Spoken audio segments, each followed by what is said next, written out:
Ashwagandha. This is one supplement I've been researching a lot because it has some super positive benefits on your adrenal system, especially if you're somebody who has been undergoing a lot of stress. This can be extremely beneficial because it lowers circulating cortisol in your bloodstream.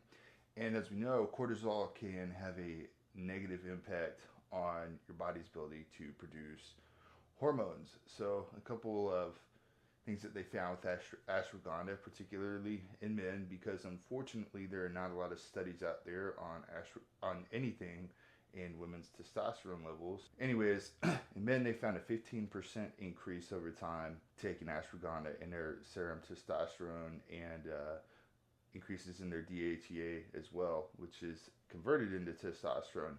Now, what's interesting, and this is relevant to women, right, is it also found increases in their FSH and LH, and that's relevant to women because that is what controls your estrogen and progesterone. So, ashwagandha could be useful in leveling out types of imbalances with those.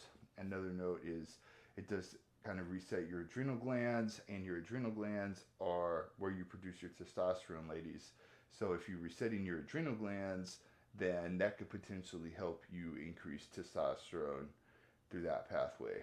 Now, another thing that's interesting is it also increased levels of circulating T4 and T3, which are your thyroid hormones, and these are necessary to control metabolism. If you're low T3 or like your thyroid is not really functioning well, you're going to have a hard time dropping weight. You're going to feel tired, right? Well, ashwagandha actually helped mediate this significantly. Some studies showed up to 40% increases in these hormones. So, not a good idea if you have a high functioning thyroid, but if you're somebody that's like right there at the bottom range, then ashwagandha might be a good choice.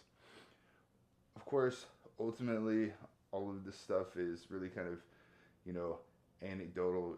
There's research behind these supplements, but when it comes down to it, the root is actually pretty safe to take. So you really just have to take it, track your own blood work, track how you feel, and see how it helps you.